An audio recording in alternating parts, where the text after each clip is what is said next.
Hey folks, welcome back to the farm. Good to have you back again. We've got all the holidays coming up. You got Halloween, Thanksgiving, Christmas, all that coming up, which means parties and get-togethers with your family and friends. We're going to give you a recipe for a holiday snack mix that is just over the top good. Once you start eating this stuff, you just can't stop. So come on along with us and we'll show you how to make it.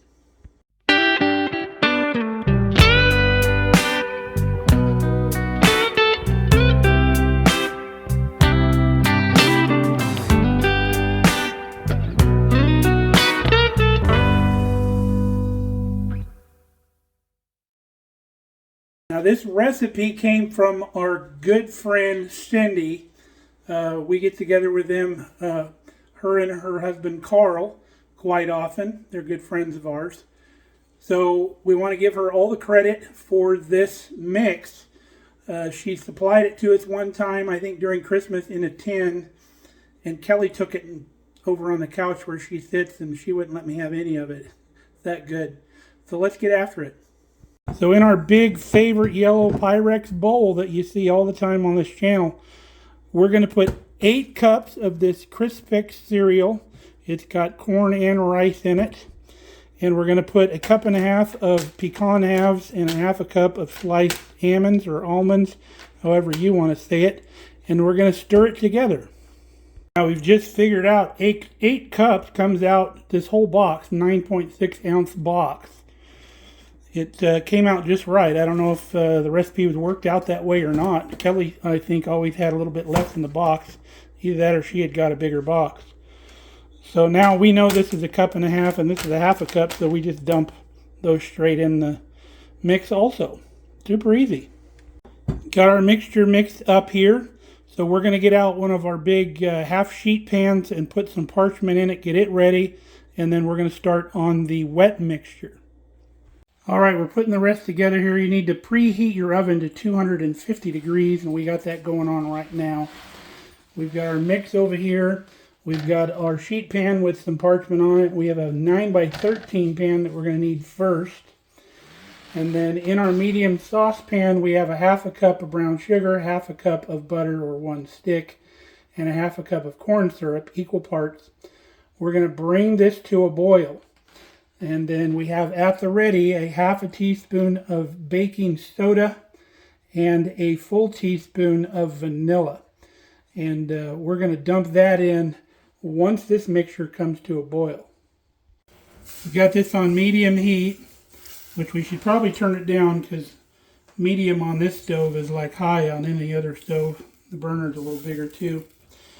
So we're at medium low. If you have a regular size burner, it'll be medium. And then we'll get this melted.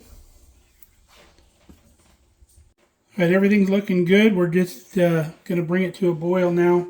Now, sometimes when you're cooking with sugar, just plain sugar, you have to worry about crystallization. But because we have the Karo syrup, the corn syrup in there, which is a different kind of sugar, it stabilizes the mixture and won't allow it to crystallize. So we really don't have to worry about that. If you were just dealing with regular sugar, I would put a lid on this as it begins to boil and let the condensation drag any stray sugar crystals down into the mix.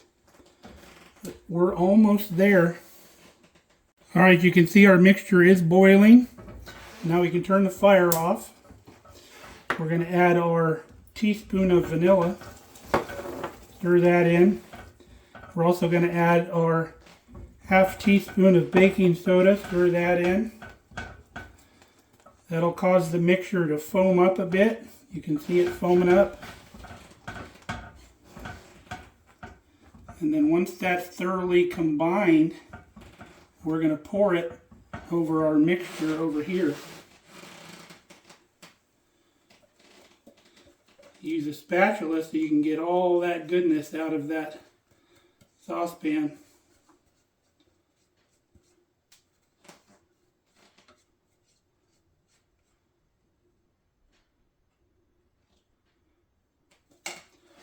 And then we're going to fold this together, bringing the mix up from the bottom. Oop. The dog's got a treat, just fell out of the bowl. Usually there's one in here ready to grab whatever falls. I think Brandy's outside cruising around and Ruby must be preoccupied. Hopefully not getting in trouble. Oop, there's another one. Those dogs are going to be eating good over here today. They're usually trolling in here.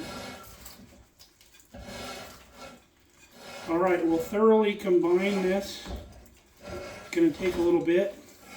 And then we'll get it dumped into our 9x13 pan. Alright, we're thoroughly combined.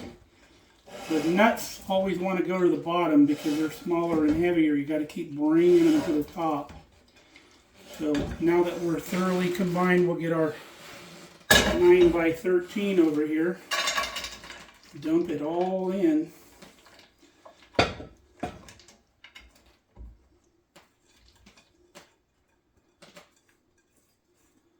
You know it's well mixed when there's no liquid left in the bottom of the bowl.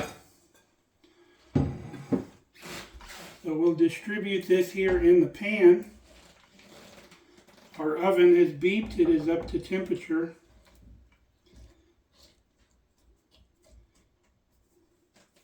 So we'll get that raked off of there. And we'll throw this in our 250-degree oven. Now we set our timer for 20 minutes. So in 20 minutes we're going to pull that out, give it a stir, and then we're going to throw it back in the oven for another 20 minutes, give it another stir, and then in the next 20 minutes, that'll be an hour, we'll pull it out, we'll stir it, we're going to dump it into that sheet pan. While we have that stuff in the oven, we'll show you some of Kelly's fall decorations. This is an old radio that we got from friends of ours, Dave and Stephanie. Here's her mantle over our little fake fireplace here. She's a fantastic decorator. I just love how she makes the house look so festive all the time. I got her this for her, I think her birthday one year. These are interchangeable on the little gnome here. I think she's got a pumpkin we should have put there. She's got these pictures here that I absolutely love too, an old farmhouse pictures. They're interchangeable. This is the fall picture. She's got 4 of them total. And I just got her the other 2. I got her this fall picture and the winter picture. We had the spring and the summer. But super cool pictures. All the buildings and everything are the same. The truck's always there. But the trees and everything are all different for the different seasons. The winter has snow on the ground. There's always different things in the pickup. They're really neat pictures. But this is the guy that does them if you want to look them up. I think it's Billy Jacobs, and this is Autumn on the Farm. And like I said, they got one for every season. So whatever season is, that's the one she puts on the wall. Here's her little side table here. And then she's got her garland up over the top of the entry into the living room here. It goes in the dining room. All right, our mixture's done in the oven. So we're going to put it onto our parchment lined baking sheet.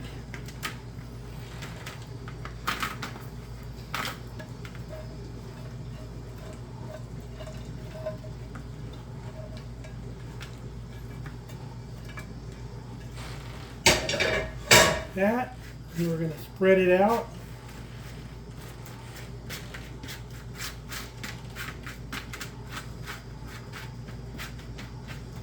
And once we get this spread out, we're going to let it come to room temperature.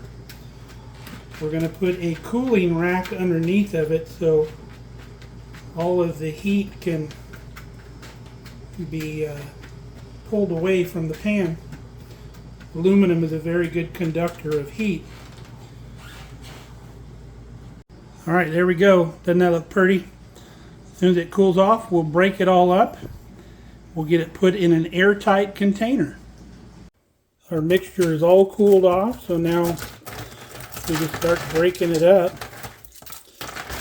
so it's kind of individual little pieces and not big clumps. All right, we got our little canister here. We're going to put it all in there. Maybe we can pick it up and do it.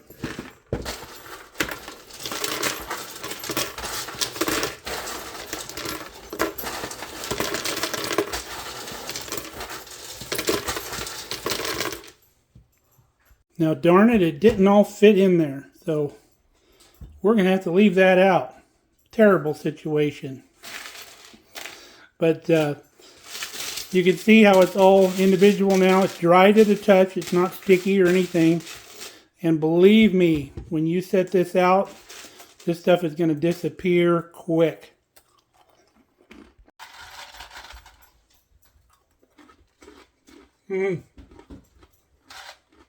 Very yummy.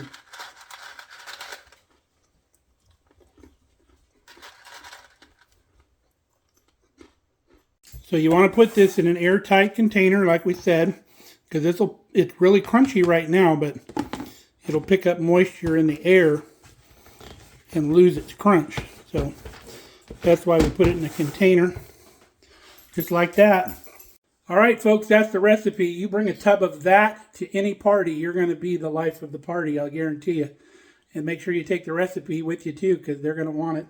Or just tell them to come to Markelly Farm and check it out and watch the video. So, till next time, stay safe, stay healthy. We love you guys. We're going to enjoy these holidays coming up. We'll be doing all kinds of neat stuff here. Don't forget our new candy video this year is going to be out around December 1st. So, stay tuned for that. Catch you next time here on Markelly Farm. Thanks for stopping by.